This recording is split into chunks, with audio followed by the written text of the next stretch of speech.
What is up, YouTube? Figma Grimro, back again, giving you guys another Cardfight Vanguard deck profile today. I'm kind of just doing like a big batch today, as I've kind of been neglecting my channel a little bit again, and the Yu-Gi-Oh videos, I tried to do a few, and due to technical issues and other things, just haven't really worked out. As of yet, but hopefully I'll get some of those up soon. But today I'm giving you guys one of the most anticipated clans coming out of the new set 12, which already had a lot of really anticipated stuff in there in the first place. So along with your Link Jokers and your Revengers, after that a lot of people were after Silverthorns, which are the sub-clan based around Silverthorn Dragon Tamer Luquier of the main Pale Moon clan. Now, Pale Moons, as for those that have been keeping up with my channel for a little while, they were my first sort of Vanguard deck that I was able to get and started to like really make as sort of like my clan. And so I've sort of done a few different incarnations of the deck, sort of just from like the general whatever I have to a more focused build. I think I did like a Sarah deck profile a long time ago. But now it's finally Luquier's sort of time to shine. And Luquier, like, she was introduced, I believe, in set 7. And while her skill was very game-changing, it was also a fairly costly skill with the Counterblast 3.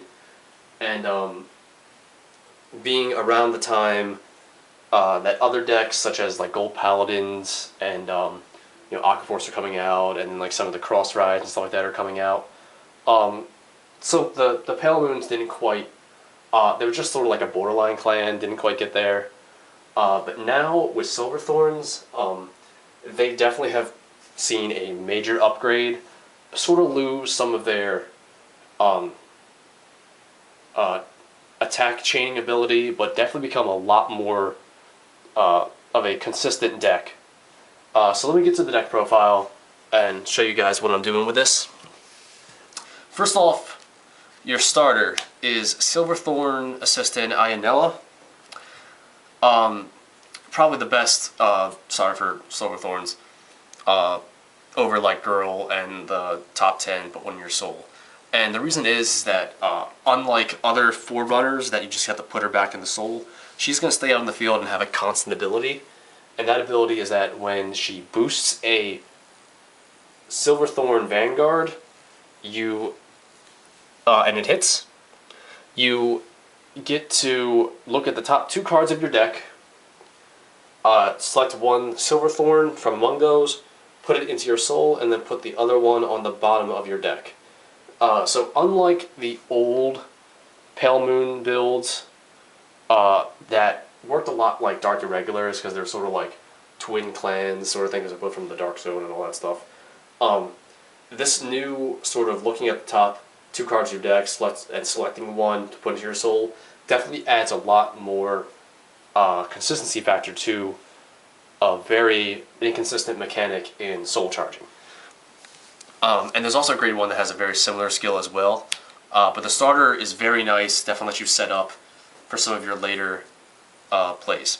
Trigger lineup is your standard 8 critical, 4 Silverthorn, 4 Poison Juggler, who is the put into the soul, gets plus 3,000, 4 Silverthorn draw triggers, and 4 Silverthorn heal triggers. For Silverthorns, you don't really need to a special counterblast or necessarily have Silverthorn rear guards outside of putting Silverthorns into the soul or calling them back from the soul. So some of the older Pale Moons still work very well with this deck. For grade 1s, we have our new perfect guards in Silverthorn Hypnosis Lydia. As I said, besides our art, you can still run Hades Hypnotist if you can't quite find this two, as the difference in price is probably about like double, because it just dropped a lot when she got released. But sometimes you do actually need the Silverthorn name to do some of your soul shenanigans. So I try to run as many Silverthorns as possible, but you can definitely get away with some of the older stuff. But 4 Silverthorn Perfect Guards, definitely do that. 4 Silverthorn Assistant Irenas. She is much like the starter in that when she's placed on Vanguard or Rear Guard, if you have a Silverthorn Vanguard, you can look at the top 2 cards of your deck and select one Silverthorn from among those cards, put it into your soul, and then the other one goes to the bottom of your deck. Very good, definitely helps get your combo pieces, especially when you're like recalling her out of the soul and stuff like that, so you just keep doing it. She's sort of like an upgraded version of a Skull Juggler for Silverthorns. Next, I have 3 Silverthorn Beast Tamer Annas. Her, along with her Grade 2 counterpart, which I will get to in a moment. But her skill is you can counterblast 1, and when an attack hits a Vanguard, during the battle, this unit boosted a Pale Moon, you can pay the cost, and if you do, choose up to 1 card from your soul with Silverthorn in its card name and call it to Rear Guard, and then at the end of the turn, that card goes back into your soul. The Silverthorns focus a little bit less on the juggling aspect like some of the older builds did, but they sort of replace it with this like peekaboo mechanic where you can counterblast 1, call 1 from your soul, and then it goes back to your soul at the end of the turn. So it's very nice in getting out extra attacks, just getting the units that you need from your soul to the field, reusing effects, stuff like that. And I run 3 of her just for space's sake, as 4 just seems a little bit too much, but 3's doing pretty good so far. And now, to round out, I'm running 3 Silverthorn Breathing Dragon. He's the clan's 10k attacker. I'm kind of just testing out like how well he does, and he does okay. He definitely makes the deck a little bit more vanilla than I'd like to. And I'm running him for now, but I might replace him. Just what I've seen with other people running the deck. People still run like Purple Trapezists. Midnight Bunny is an option if you want to. And also the Silverthorn, or the Pale Moon Self-Damager, Seesaw Game Winner, I believe it is, works very, very well with this deck. And so he might actually just get cut, because all he does is a Grade 1 beater. And it's nice for the pressure, as you're a pressure deck, but it's nice to have some of the utility of Trapezist, or the Self-Damager that helps you get the limit break, and stuff like that. So he might actually get cut in the end, but I'm still just doing some testing. On the Grade 2s now, 4 Silverthorn Beast Tamer, Maracia, all these Spanish names, I'm reading them upside down. Maracia, something Spanish. Can't read it upside down. Anyway, much like her Grade 1 counterpart in Anna, when she attacks and she hits a Vanguard, if you have a Pale Moon Vanguard, you can pay the cost of the Counterblast 1 and call a Silverthorn unit from your soul to a Rear Guard, and then it goes back into the soul at the end of the turn. Again, sort of gives that like peekaboo effect, helps you reuse effects, get you in extra attacks. Probably the best Grade 2 unit that the deck has, and allows for mid to late game pressure in order to just poke in for that 1 damage. For Rising Dragon, who is the 12k attacker, just about every other deck seems to be running 12k attackers nowadays, and Silverthorn's no exception. And then 3 of the 10k the 10K vanilla, never really bad. Oh, quick note that I forgot to mention before. Another reason why people run the self-damager outside of just getting to limit break faster is that with the skill of Irina and Ionella about putting stuff on the bottom of your deck, usually that's going to be triggers. And that can just suck sometimes, as instead of, you know, drive checking your triggers, you're putting them on the bottom of the deck, and there's no way that Silverthorn's going to be able to reach the stack like, say, a Tsukiyomi would. So the self-damager is very good in that it shuffles your deck for you, and that way you can reshuffle your triggers back into your deck instead of them all just being stacked on the bottom of the deck. For grade 2s, I've also seen some people running the Dancing Princess of the Night Sky for a similar effect in that you get to reshuffle your deck, as well as it puts cards into your soul, so you get to set up combo pieces. So just options that I haven't tested yet, and I may put them in here myself at a later date. So, grade 3s, for Silverthorn Dragon Tamer Luquier, you get your old Luquier, who, by the way, is like a $40 card right now, because she absolutely just like shot up in price because of the hype around these guys, and just the fact that she's a really hard card to find. Her skill is hardly worth noting, as you rarely ever actually use it in this deck. She's more here so to get the plus 2,000 to the reverse. But you counterblast 3, and then choose up to 1 grade 0, 1, 2, and 3 Pale Moon from your soul and call it to rear guard. And then every time that a unit is called from the soul, she gets plus 3,000 power. Normally you don't really want to ride the Luquier. You want to use Irina and Ionella and stuff like that to soul charge her.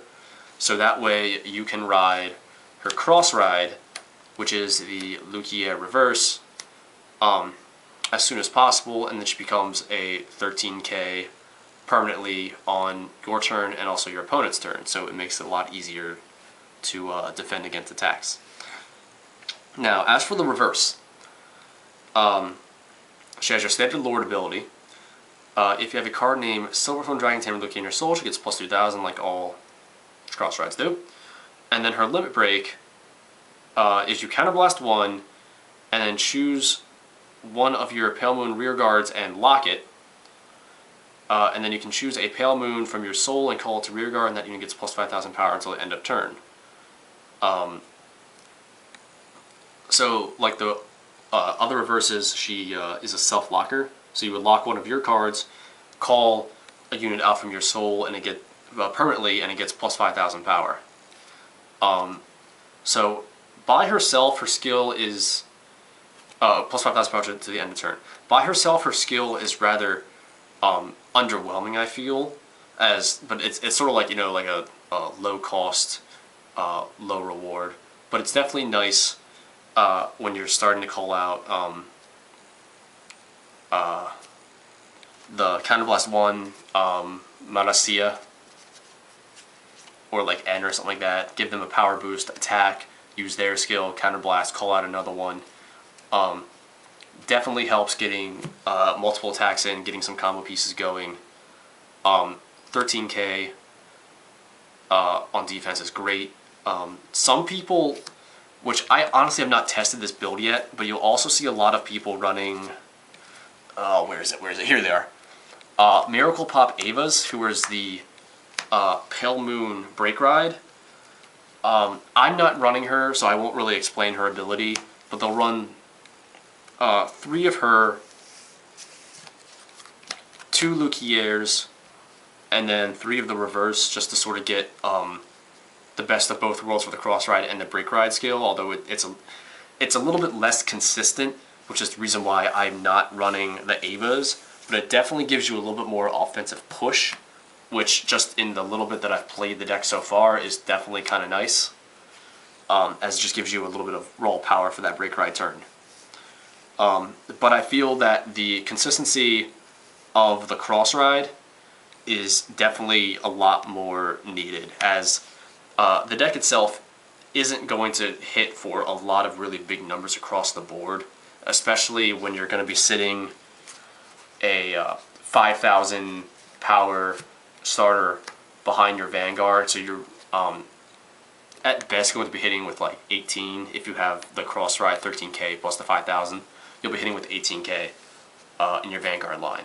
But really the point of the deck is not so much of like the Vanguard power, but just to keep attacking with the rear guards, and so that way you would pressure your opponent, wear out their defenses, keep attacking them, and then if your attacks hit, your opponent will regret it very, very much, as you will just be calling out more and more things for them to block, or for them to deal with. So the deck is very consistent.